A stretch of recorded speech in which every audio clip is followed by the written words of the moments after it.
बिस्मिल्लाहिर्रहमानिर्रहीम। प्रोग्राम जायज़ा के साथ मैं हूं आपका मेज़बान हुसैन थेबू। दिन ब दिन पाकिस्तान के इकानमी में अल्हम्दुलिल्लाह बेहतरी आ रही है।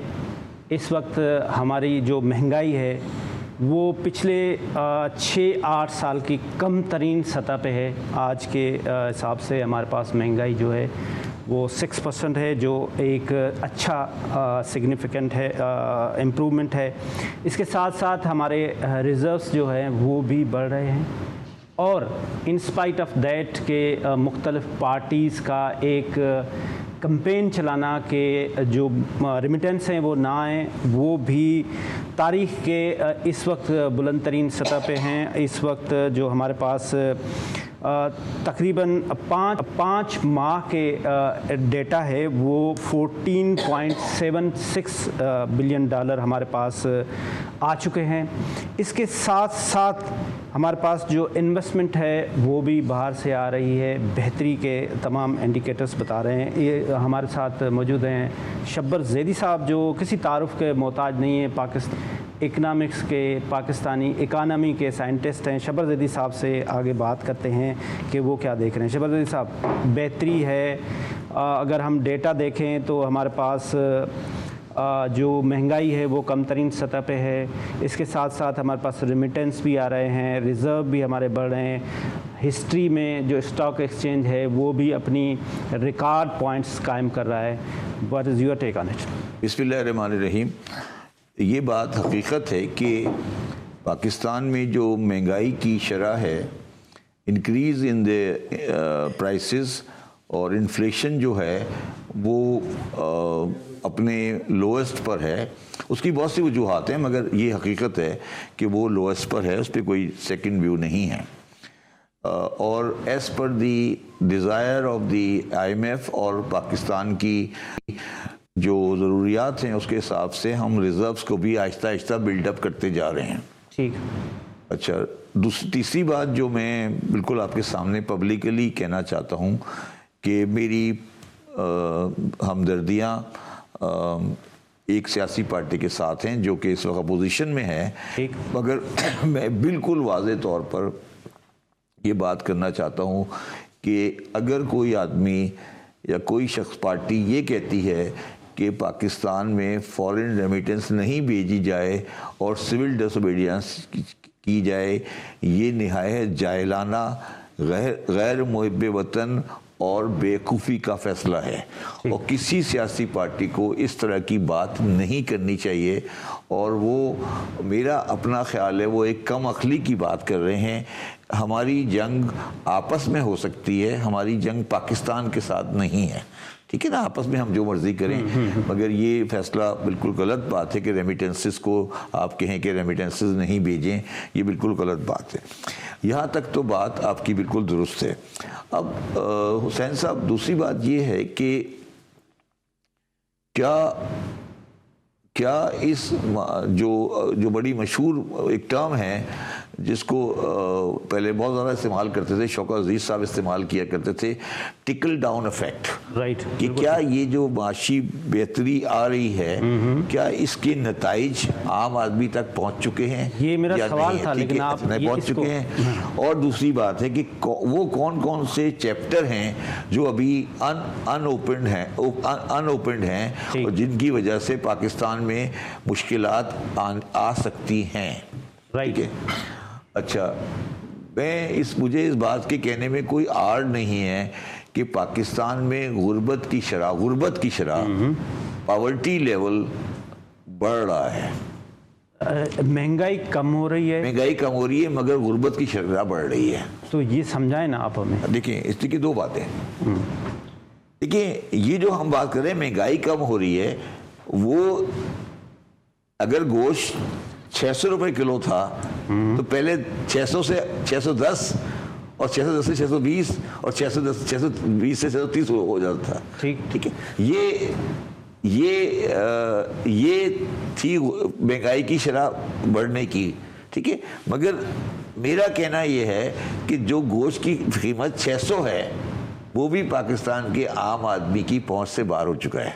राइट। तो इन्फ्लेशन की जो पेस ऑफ इंक्रीज है वो बढ़ गई है, मगर जो बुनियादी एक एजुकेशन, हेल्थ और जो चीज़ें हैं वो आम आदमी के लिए महंगी से महंगी हो रही है। अगर आप 5% भी लगा लें, फॉर एग्जाम्पल मैं मिसाल देता हूँ, अगर खुदा ना खास्ता किसी आदमी को गुर्दे की तकलीफ की वजह से डायलिसिस करानी है, तो आज डायलिसिस इतनी महंगी है कि वो डायलिसिस प्राइवेट अस्पताल में नहीं करा सकता।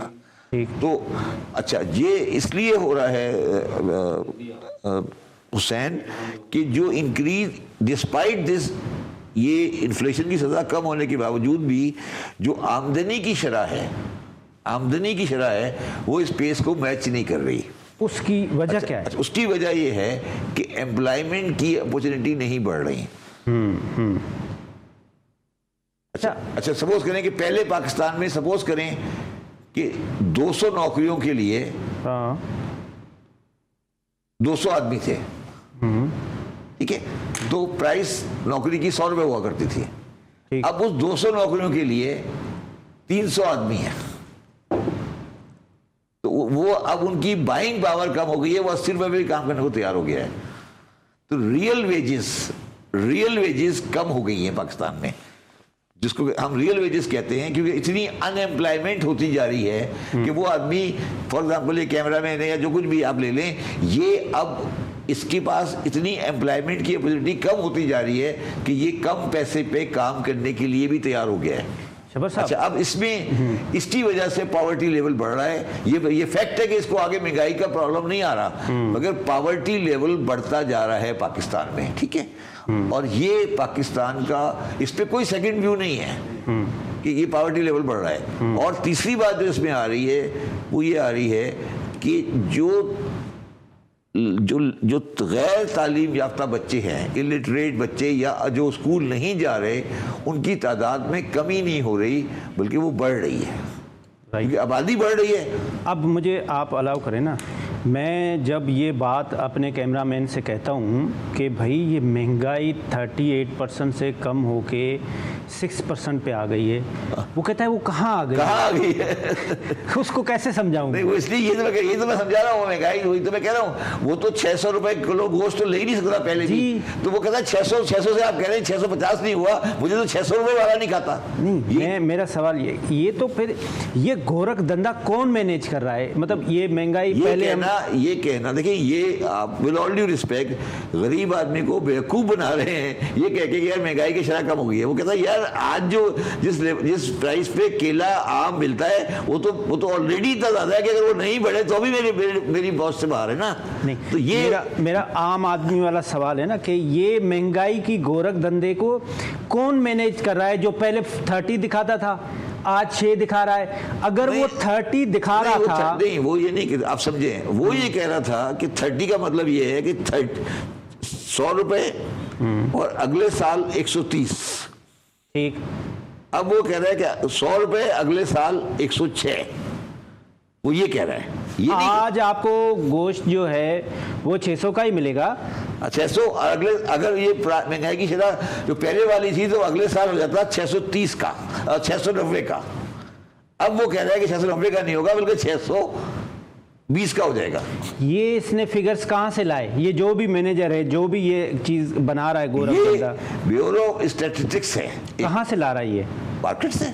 मार्केट वाकई इससे आप एग्री करते हैं कि जो आज चीज़ 100 रुपए की है वो दिसंबर 2025 में 106 रुपए की? नहीं, ये नहीं कह रहा मैं, ये कह रहा हूँ कि जो चीज़ 100 रुपए की थी 2023 में हमने ये देखा कि जो 100 रुपए की जनवरी 2023 में थी वो दिसंबर में 130 की हो गई।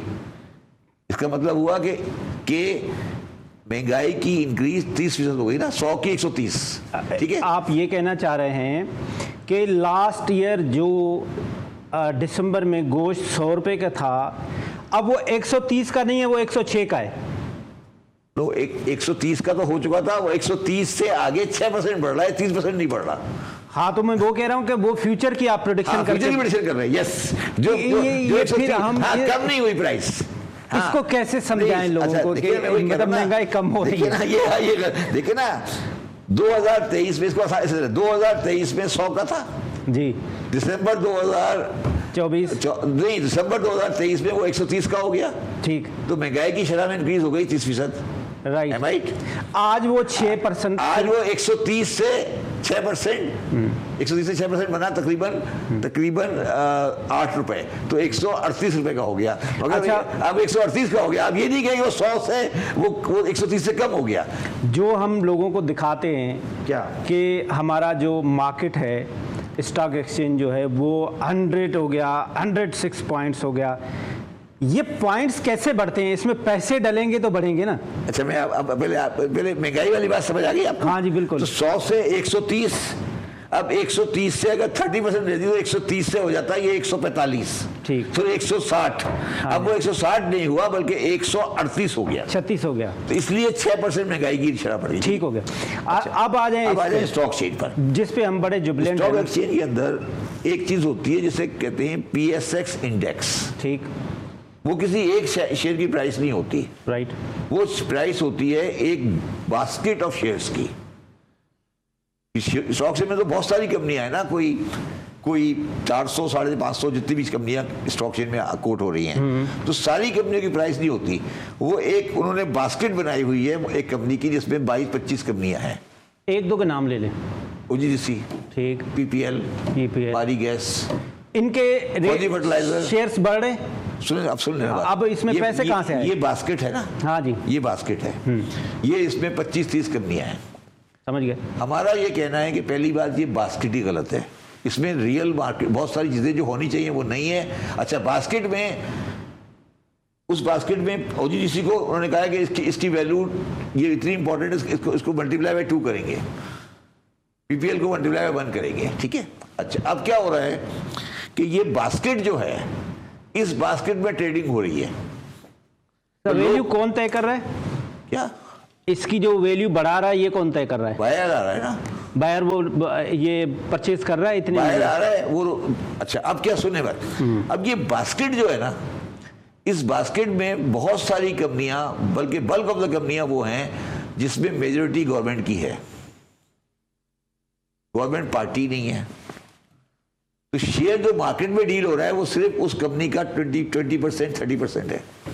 बाकी गवर्नमेंट खुद है, गवर्नमेंट बैठी आराम से खामोश।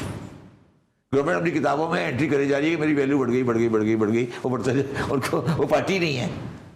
OGDC का एक बड़ा परसेंटेज गवर्नमेंट के पास है, ठीक है ना, PPL का बड़ा परसेंट गवर्नमेंट के पास है, ठीक है। अब वो जो बास्केट में बचा 25, बास्केट में 25% बचा ना, OGDC का 25%, whatever percent is in the market. अब उस मार्केट के अंदर सौदा बाइंग का आ रहा है, बाइंग का मींस तुम बायर हो जाके तुम कहते हो मुझे OGDC का बोर्ड पे जाते हो, कहते कितने का है, उसने कहा 120 का, तुम कहते हो 121 का मैं लेने को तैयार हूँ, तो वो 21 का हो जाएगा। तो अच्छा, ये जो अच्छा वो जो इंडेक्स है जिसको कहते हैं, वो जो इंडेक्स है वो बढ़ता जा रहा है आहिस्ता, क्योंकि उन पर कंपनीज के अंदर बाइंग आ रही है और वो वैल्यू बढ़ती जा रही है, इसलिए स्टॉक मार्केट का इंडेक्स बढ़ता जा रहा है। अच्छा, अब इसमें एक बात सुने, बड़ी इंपॉर्टेंट, मैं इसको बड़ा क्रिटिकली एनालाइज कर रहा था, ठीक, कि यार ये जो बढ़ रहा है इसमें हमारे लोग बाय कर रहे हैं या बाहर वाले भी आ रहे हैं? FDI, हाँ, बाहर वाले भी आते हैं ना, ठीक, पाकिस्तानी मार्केट में तो बाहर वाला भी बाय कर सकता है ना। तो मेरा ये स्टडी बताया कि बाहर वाले ने बेचा है, वो भी इसको बढ़ा रहा है। बाहर वाला ये OGDC का शेयर रख के बैठा था, किसको बेच रहा है? पाकिस्तानी को। समझ आई बात, समझाऊंगा आपको। ठीक है। हाँ। ये हुआ ये कि इसका ये पड़ा हुआ था OGDC 20 रुपए का, जब ये 25 का हुआ ना, उसने बेच दिया। तो उल्टा पाकिस्तान, तो अगर आप बुलाएं किसी स्टॉक मार्केट को, पूछे, हो सकता है मेरी फिगर गलत हो, जो बाहर वाले ने बेचा है और जो बाहर वाले ने खरीदा है, उससे नेट डॉलर बाहर गया है। अच्छा, अब देखें, आपने ये कहा कि आप इसको क्रिटिकल आई से देख रहे हैं ना। जी। मैं सिल्वर लाइनिंग की तरफ आ रहा हूँ। हाँ। सिल्वर लाइनिंग ये है कि आया ये जो हम गोरख धंधा जो भी है, जो भी हम फिगर्स जनरेट कर रहे हैं, महंगाई की भी, स्टॉक एक्सचेंज बढ़ने की भी, ये बिल्कुल समझ नहीं आ रही है आम आदमी को। नहीं ना आए, लेकिन ये इंटरनेशनल मार्केट में भी तो ऐसा ही होता है ना। क्या मतलब, किस सेंस में? मतलब मैं सेंस इस बात में कह रहा हूं कि आज हमारी स्टॉक एक्सचेंज की वैल्यू जो है वो बढ़ गई, जो बाकी दुनिया भर की लंदन स्टॉक एक्सचेंज है, न्यूयॉर्क स्टॉक एक्सचेंज है, दिल्ली है, शंघाई है, दो फर्क है। ये भी तो ऐसे ही बढ़ते हैं ना। दो फर्क है। पहली बात तो ये कि उनका इंडेक्स की कंपोजिशन जो बनी है ना, 25 कंपनियों की बास्केट, वो उनकी थोड़ी बेहतर होती है, हमारी बास्केट गलत है मेरे। बट वे ऑफ, अच्छा, दूसरी बात तो यही होता है ना कि उनके अंदर गवर्नमेंट होल्डिंग इतनी नहीं होती। अच्छा, कम होती है, जनरली कम होती है। तीसरी बात जो है ना वो ये है, बहुत इंपॉर्टेंट आप बात समझें, कि एक पाकिस्तान की इकोनॉमी है, एक गिलास, इस इकोनॉमी का कितना % स्टॉक मार्केट में कोटेड है? 51%। नहीं ना, नहीं। अच्छा, 20 भी नहीं है ना। पाकिस्तान की इकोनॉमी जो है उसका साइज है एक, हाँ जी, 500 बिलियन या 550 बिलियन, ये जीडीपी है हमारा। ठीक, उस इकोनॉमी का कितना % उन कंपनीज का है जो स्टॉक मार्केट में कोटेड है? मैं बहुत कम है ना, ये तो कर रहा हूं मैं एक फिगर दे रहा हूं ना कि फॉर एग्जांपल एक इसमें हम कह रहे हैं चले 20%। हाँ। इसमें आप पॉइंट क्या निकालना चाह रहे हैं? मैं ये कहने की कोशिश कर रहा हूं कि स्टॉक मार्केट बढ़ने का मतलब ये नहीं है इकोनॉमी सही हो रही है, क्योंकि वो जो 80 स्टॉक मार्केट में है ही नहीं, उनके बारे में क्या ख्याल है तुम्हारा? ये बात ठीक है, समझे ना। 80 तो स्टॉक मार्केट में है ही नहीं ना। स्टॉक मार्केट में सिर्फ 20% कंपनियां हैं जो पाकिस्तान की इकोनॉमी डील कर रही हैं। पाकिस्तान की, दुनिया में ऐसा नहीं होता। न्यूयॉर्क में जो अमेरिकन इकोनॉमी है उसका 70-80% स्टॉक मार्केट में होता है। राइट। नासिर अली शाह साहब बुखारी साहब ने भी हमें ज्वाइन किया है। बुखारी साहब, आपका बहुत शुक्रिया, आपने टाइम दिया। जी फरमाइए। अस्सलाम वालेकुम। जी वालेकुम सर। शब्बर साहब और हम एक टॉपिक पे बात कर रहे थे कि ये जो हमारी इकानमी में बेहतरी आ रही है, जो हमारी स्टॉक एक्सचेंज दिन ब दिन तरक्की कर रही है, जिस तरह से हमारी महंगाई, इन्फ्लेशन कम हो रहा है, ये चीज़ें प्रैक्टिकली भी हैं या ये सिर्फ फिगर्स का गोरख धंधा है? शब्बर भाई स्टॉक एक्सचेंज को मुझसे बहुत बेहतर समझते हैं, सबके उस्ताद हैं। बिल्कुल। लेकिन बड़ी अदब के साथ अर्ज करूंगा कि दुनिया में कहीं भी स्टॉक एक्सचेंज है उसकी लिस्टेड कंपनियां 70% नहीं हो सकती। ठीक। पूरे अमेरिका के अंदर जितनी लिस्टेड कंपनियां, उनका नंबर देख लें, और बिजनेस इकोनॉमी को जो है साइज के अंदर स्मॉल एंड मीडियम जो है वो स्टॉक एक्सचेंज से ज्यादा होता है, और हमेशा वो कम से कम 70-80% जो स्मॉल एंड मीडियम बिजनेसेस होते हैं, और बाकी 20% जो है, 25% जो है वो लिस्टेड इकोनॉमी का हिस्सा हो सकता है, लेकिन उससे भी शायद कम होता होगा। लेकिन स्टॉक एक्सचेंज जो है वो सिर्फ एक डायरेक्शन की तरफ इशारा करती है कि इकोनॉमी का जो डायरेक्शन है वो किस तरफ निकल गया है और किस तरफ का रुख करके बैठा हुआ है। तो हमारे यहाँ जो स्टॉक एक्सचेंज है उसको लोग और हुकूमत और सब ये समझते हैं कि जी कोई उन्होंने बहुत ज़्यादा तीर मार दिया जिसकी वजह से कि जो है वो मामला बहुत बेहतर हो गए। ऐसा नहीं होता। ये हमारी जो है पिछले 3-4 साल से 5 साल से जो एक री रेटिंग की जरूरत थी। आपके इतनी बड़ी डिवैल्यूएशन हुई है, तो क्या वो डिवैल्यूएशन के बाद आपके पास री रेटिंग और प्राइसिंग और वैल्यूएशन नहीं होगी? नाज़ी सी बात है, जब आपके पास पुराना था 60 रुपए के ऊपर की, वो 100 रुपए पे आया डॉलर, फिर अब वहां से 100 रुपए 100 से जंप करके सीधा जो है 250-300 पे आ गया, तो उसका जो लैग बिहाइंड था ना वैल्यूएशन का, वो लैग बिहाइंड जो है वो स्टॉक मार्केट कैचअप कर रही है अभी, और वो लैग बिहाइंड अभी फिलहाल उसको कैचअप करने के अंदर और थोड़ा बहुत टाइम लग सकता है। अगर आप उस वक्त की वैल्यूएशन के ऊपर जाते हैं और कहते हैं जी उस वक्त 100 बिलियन थी और अब जो है वो 38 बिलियन 40 बिलियन है, तो वो यानी डॉलरों में, तो उसका मकसद ये नहीं है कि भाई वो आपकी जो है मार्केट के अंदर जो डिवैल्यूएशन है उसका अगर आप इम्पैक्ट डालें उसकी वजह से वो 40 बिलियन हुआ है। रियल पाक रुपी वैल्यू जो है वो तो वहीं की वहीं खड़ी हुई है अभी। लेकिन ये जरूर है कि पाकिस्तान में जो एक्चुअल जो आपका डिविडेंड इनकम है वो रीजन के अंदर जो दूसरे तमाम मुल्कों में कैश डिविडेंड पे आउट है वो पाकिस्तान में हिस्टोरिकली हमेशा ज्यादा होता है, और इस वक्त तकरीबन 9% के करीब कैश डिविडेंड का पे आउट है। जिसकी वजह से भी फॉरेन इन्वेस्टर का एक इंटरेस्ट आ गया है। पाकिस्तान ने अभी तक जो है वो करीबन कोई इस साल 62% का डॉलर टर्म में जो है रिटर्न रिकॉर्ड किया है, डॉलर टर्म में। उसकी बड़ी वजह यह है कि आपके पास जो रुपया है वो जब से आपकी डिवैल्यूएशन हुई है उसके बाद से ये मुस्तकबिलन मोर और लेस 275 और 280 के दरमियान खड़ा हुआ है। तो इन्वेस्टर को एक शॉर्ट टर्म की बेसिस के ऊपर जो है उससे एक बेनिफिट नजर आ रहा है, लेकिन ये इस बिजनेस के अंदर हमेशा ये समझने की जरूरत है कि जो इन्वेस्टर इन्वेस्ट करने आता है वो रिस्क भी लेता है कि जी कल को डिवैल्यूएशन हुई तो मैं क्या करूंगा। तो लेकिन इफेक्टिव जो रिटर्न है इन्वेस्टर को, अगर वो डॉलर टर्म के अंदर आप पाकिस्तान में इन्वेस्टमेंट को देखें तो वो दुनिया की इन्वेस्टमेंट के हिसाब से ही मोर और लेस 2%, 3%, 4% जो कि आपका रिस्क प्रीमियम है उससे ज्यादा नहीं है। अगर उसे जो आपका बॉन्ड है उसमें उसको अगर 12% की या 14% की रिटर्न मिल रही है तो उसमें तो उसको अपनी रिस्क का जो है आइडेंटिफाइड होता है। इसमें इक्विटी के अंदर जो है वो रिस्क लेने की उसकी कैपेसिटी जो है वो ज्यादा होती है, लिहाजा वो रिस्क लेता है। तो लेकिन डायरेक्शनली इकोनॉमी जो है वो इस वक्त जिस तरह से कि आपके पास इंटरेस्ट रेट्स कम हो रहे हैं और आपके पास जो है वो कम से कम रियल आपकी जो इन्फ्लेशन है वो 9-9.5% पे वो भी आ गई है। वैसे गवर्नमेंट तो 4.7 का गुमान करती है, लेकिन जो रियल इन्फ्लेशन है वो 9% के करीब है। राइट। और इसी तरह से जो आपके पास इधर इंडिकेशंस है, यानी OICC वालों ने जो है अभी एक सर्वे जारी किया है जिसमें वो कंज्यूमर इंडेक्स है उनकी प्रॉफिटेबिलिटी के पॉइंट ऑफ व्यू से जो है उन्होंने कुछ इशारे बेहतर कर दिए हैं।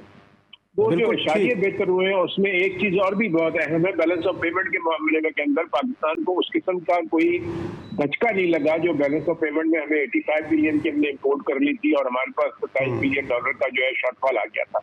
इस वक्त हमारी पिछले 7-8 महीने से जो है डायरेक्शनली ये है कि हम इस पिछले 4-5 महीने में तो हम बिल्कुल ही यानी बैलेंस ऑफ पेमेंट में पॉजिटिव है।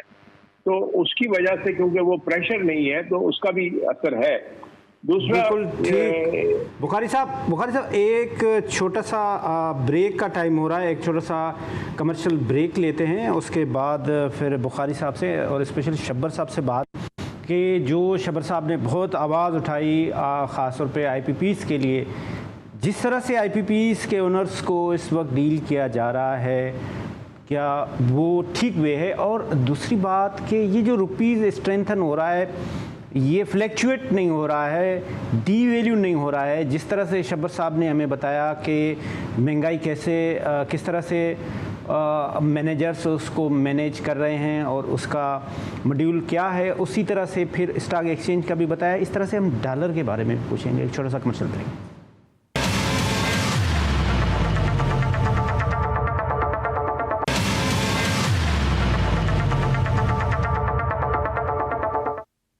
जी वेलकम बैक नाज़रीन। इस वक्त हम पाकिस्तान की इकानमी पे बात कर रहे हैं, बेहतरी आ रही।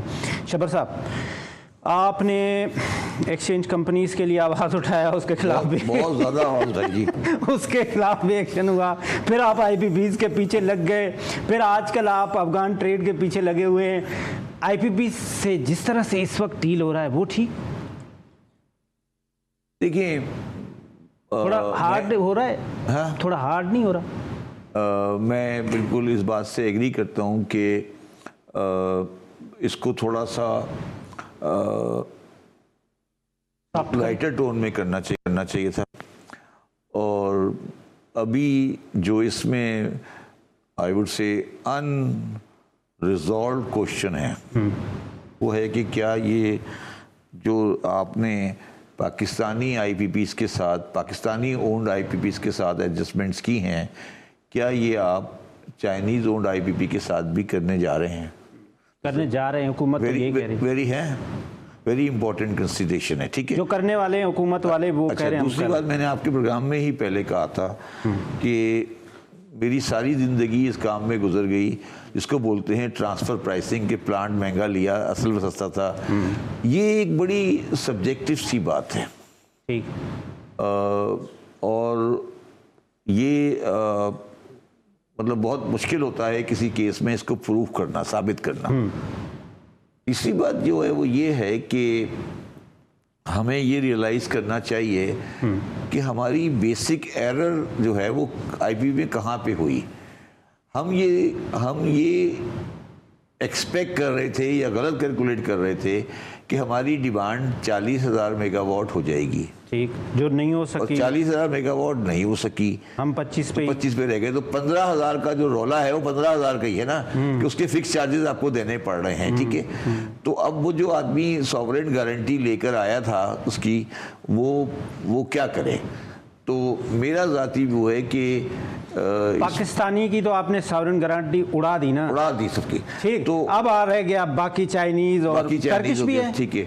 अब मगर उससे जो नुकसान हुआ है वो नुकसान ये हुआ है अपना हुसैन, कि अब जो फॉरेन इन्वेस्टर आएगा अब वो सॉवरेन गारंटी पे भी रिलाई नहीं करेगा, ठीक है ना। यही करेगा ना, वो कहेगा यार ये तो वो लोग हैं जो पहले सॉवरेन गारंटी भी चैलेंज कर चुके हैं, ठीक। तो अच्छा, अब इसमें मैं आपको बताया तो कि मैं तो इसको रोजाना भुगतता हूँ। हाँ, अब जो रेकॉर्डिंग वाला आया है उसने सॉवरेन गारंटी नहीं ली आपसे, सॉवरेन गारंटी तो ली है, उसके अलावा उसने एक लेजिस्लेशन भी पास कराई है आपसे कि सर ये लेजिस्लेशन पास करें, ये उसने एक लॉ बनवाया है बाकायदा सेपरेट। उसकी तो एक वजह ये है ना कि वो एक चीफ जस्टिस उठता है, ख्वाब में उसको आता सवाल है, ये नहीं है मेरा, वो फिर कहता है कि यार ये 25-75 पे कैसे दे दिया, तो उसकी वजह से। देखिए मेरा सवाल ये है कि अगर आपको याद हो तो मैं पहला आदमी था जिसने ये सवाल किया था जब नवाज शरीफ की गवर्नमेंट थी कि वो कौन सा साइंटिस्ट था जिसने साहिवाल में कोल पावर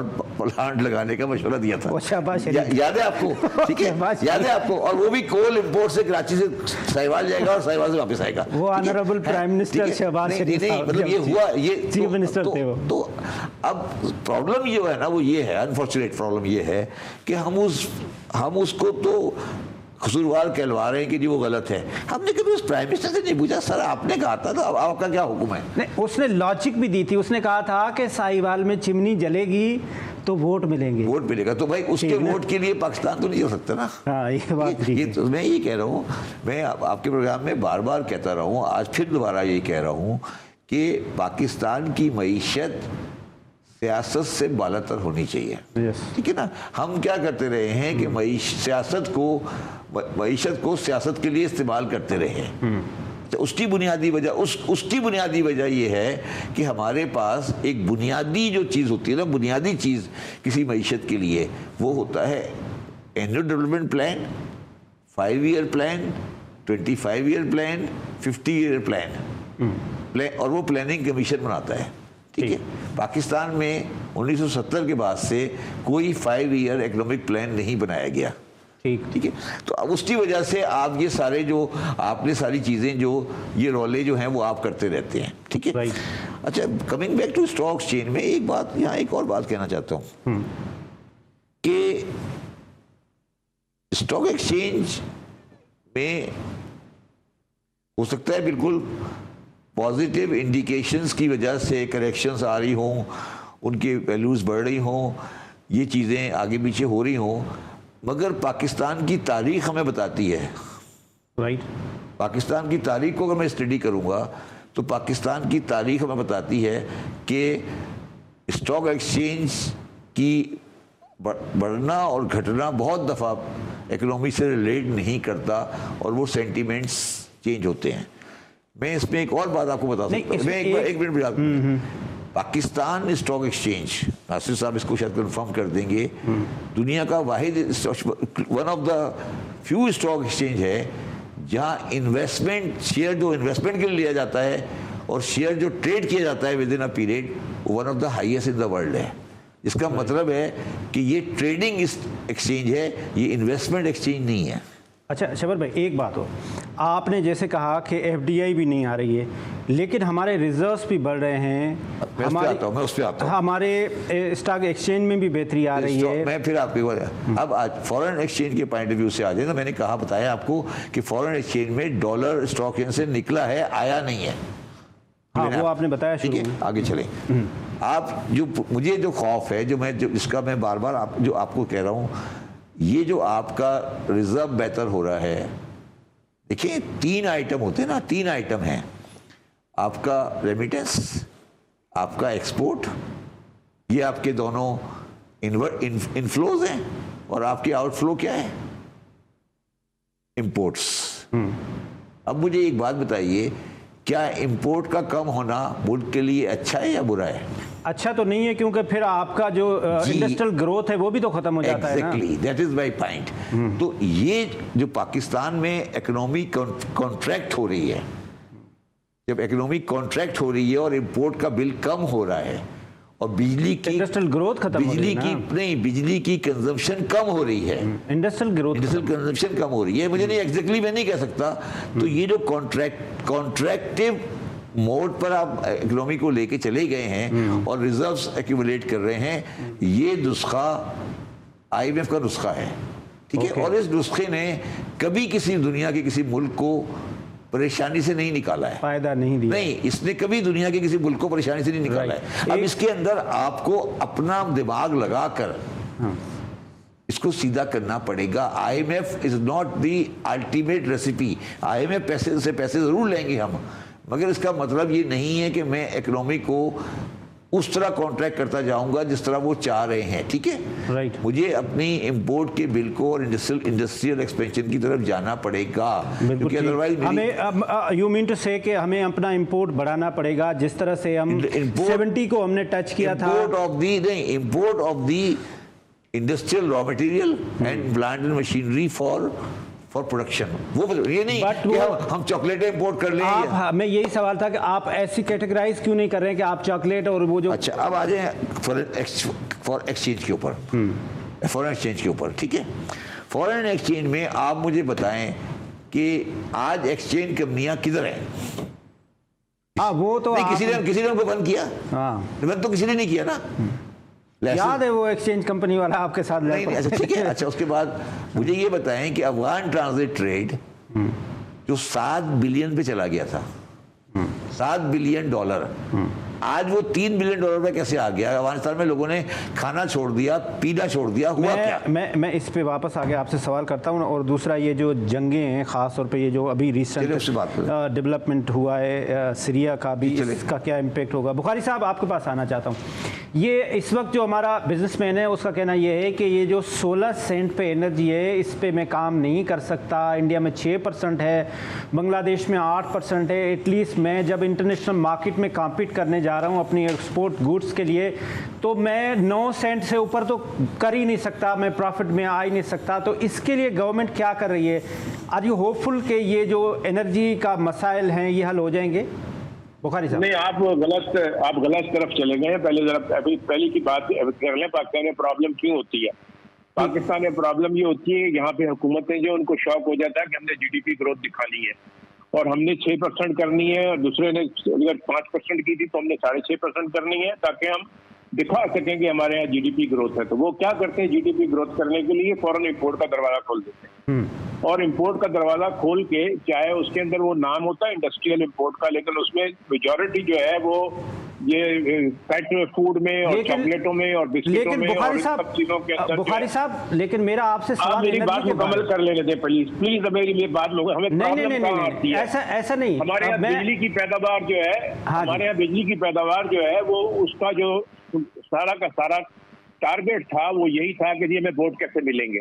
जैसे भाई शब्बर ने कहा, मैं उसकी तायद करता हूँ, लेकिन ये है कि उसमें भी जो उनके पास जो इस वक्त का निज़ाम है कि जिसके तहत वो $16 और या 16 सेंट या 9 सेंट, वो नहीं हो सकता 9 सेंट जब तक कि आपके पास वो एग्रीमेंट्स मौजूद हैं। और ये चाइनीज वाले जो है ये तब्दील होने नहीं जा रहे। ये हमारे ख्वाब में है कि जी चाइनीज जो है वो हमारी मोहब्बत में कम कर देंगे। क्यों कर देंगे? हमने उनको सॉवरेन गारंटी लिख के दी हुई है, हम खत्म ये कर भी देंगे ना। आपको बर्दाश्त करनी पड़ेगी। आपको स्टेबिलिटी के लिए बुखारी साहब, हम सॉवरेन गारंटी हमने चलना पड़ेगा। लोकल इन्वेस्टर को भी तो दिए थे ना, हमने खत्म कर दी, चाइनीज के भी खत्म कर देंगे।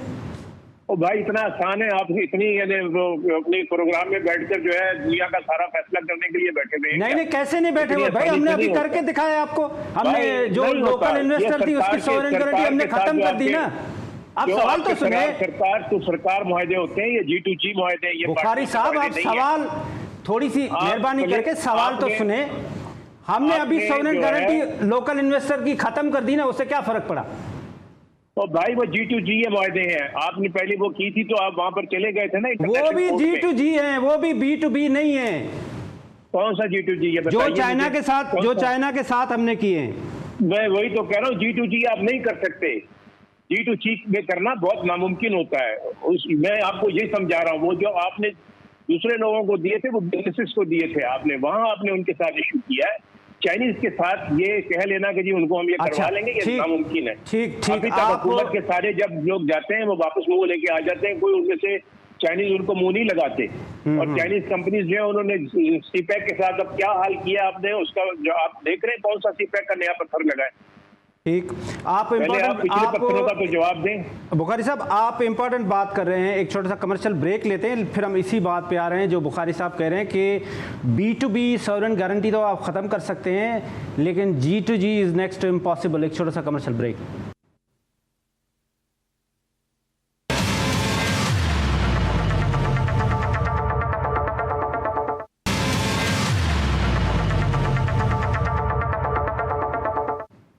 जी वेलकम बैक नाजरीन। ब्रेक से पहले हम बात कर रहे थे कि जो हमने IPPs के साथ सॉवरेन गारंटीज़ ख़त्म की हैं वो B2B थी, और जो G2G हैं वो इज़ द नेक्स्ट इम्पॉसिबल कि वो आप ख़त्म करें, बिकॉज़ वो हमने रिकॉर्डिंग में भी एक मरतबा एक्सपीरियंस कर चुके हैं। और फिर इसके बाद फिर हमने वहाँ पे टोनी ब्लेयर की बीवी को वकील भी हायर किया था। आपको याद होगा, हमने उसको $1 करोड़ फीस भी दी थी, उसके बावजूद भी हम हार गए थे। ये जो बुखारी साहब ने बात उठाई है कि मेरा बड़ा डिफरेंट व्यू है। B2B में सॉवरेन गारंटी फॉरेनर की ख़त्म करना मुश्किल है, G2G में नेगोशिएशन आसान है। अच्छा, वो आप नेगोशिएट करके खत्म करेंगे? ऑब्वियसली आपने जाके पैसे ही मांगने ना, उससे और क्या करना है। उससे सॉवरेन गारंटी थोड़ी खत्म होती है। आपने गवर्नमेंट से कहना है पैसे कम कर दें, दैट्स ऑल। आपने गारंटी थोड़ी खत्म करनी है। देखिए गवर्नमेंट है ना सामने, आपके सामने शीचिन बैठा होगा ना कि यार हमारे पैसे निकलते हैं, आप जरा हमें पैसे कम कर दें, ठीक है। और B2B में तो आप प्राइवेट पार्टी है, वो आपकी। अच्छा, इसमें एक बड़ी इंटरेस्टिंग बात और भी है कि चाइनीज, मैंने थोड़ी चाइनीज को स्टडी किया है, ये एक हाइब्रिड खेल रहे हैं। इसमें टेक्निकली ना ये G2G है ना ये B2B है। अच्छा, वो कैसे? ये एक दरमियान की खेल है। इसमें बहुत सारे चाइनीज ऐसे बैंक्स हैं जो कि स्टेट ओन्ड हैं, उनकी फाइनेंसिंग फंसी हुई है दरमियान में। अच्छा, कुछ तो ऐसा भी है ना, आपने लास्ट जब आप गवर्नमेंट में भी थे तो आपने मुझे बताया था कि मैंने कुछ फाइलें देखने की कोशिश की तो मुझे बताया गया कि ये फाइलें हैं ही नहीं।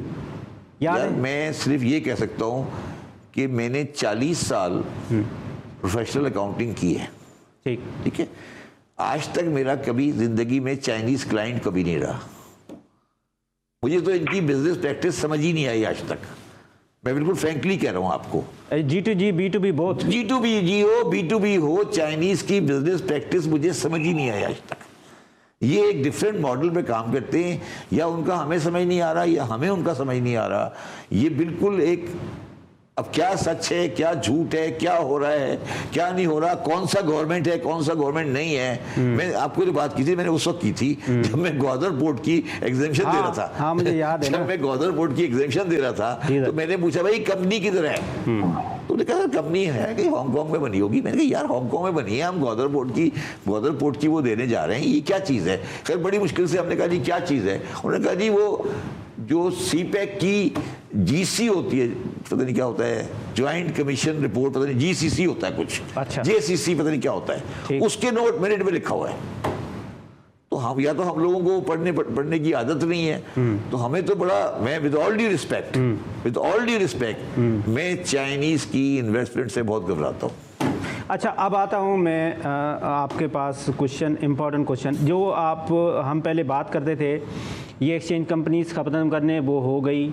आपने कहा कि ये IPPs की जो कॉन्ट्रैक्ट हैं रिव्यू होने चाहिए, वो हो गए। जो भी इम्पॉसिबल थे वो भी नेक्स्ट इम्पॉसिबल थे। ये आपने कहा जी जो ट्रेड हो रहा है अफ़गानिस्तान के साथ, इसको रिवाइज़ किया जाए, वो हो गया। अब आप मुझे सॉल्यूशन दें कि ये एनर्जी के क्राइसिस को किस तरह से गवर्नमेंट फिक्स करे, ये 16 सेंट से 8 सेंट पे कैसे लाए। देखिए दो चीज़ें हैं। पहली बात तो ये है कि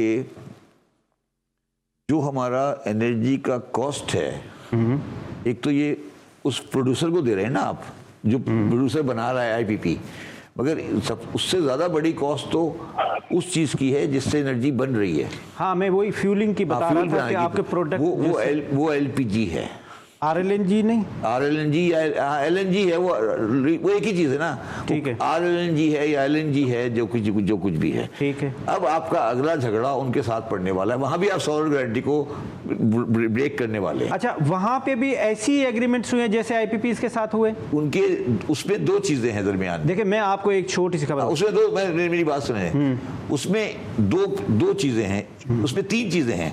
एक पार्टी का टर्मिनल है, एक पार्टी का डी गैसिफिकेशन प्लांट है, और एक कतर या सऊदी अरब के साथ एलएनजी की सप्लाई है। तीन पार्टी है।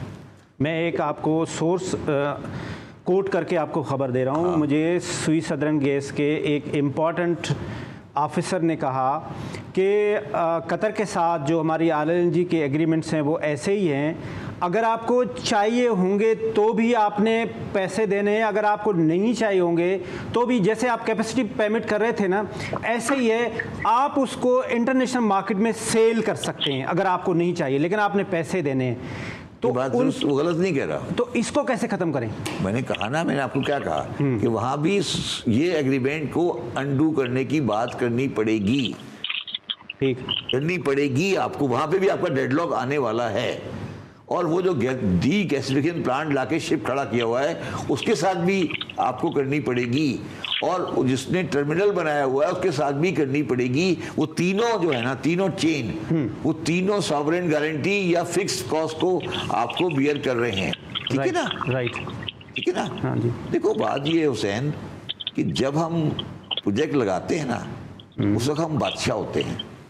अब आ जाए जो आपने, अब जब हमारे जेब में से पैसे नहीं, अभी आपने तो एक सोर्स बताया ना, क्या एनर्जी अब आगे जनरेशन, एक सोर्स तो नहीं है ना, फिर हम अपने प्लांट से भी कर रहे हैं, डैम से भी कर रहे हैं, पानी से भी कर रहे हैं, सोलर से भी कर रहे हैं, विंड से भी कर रहे हैं।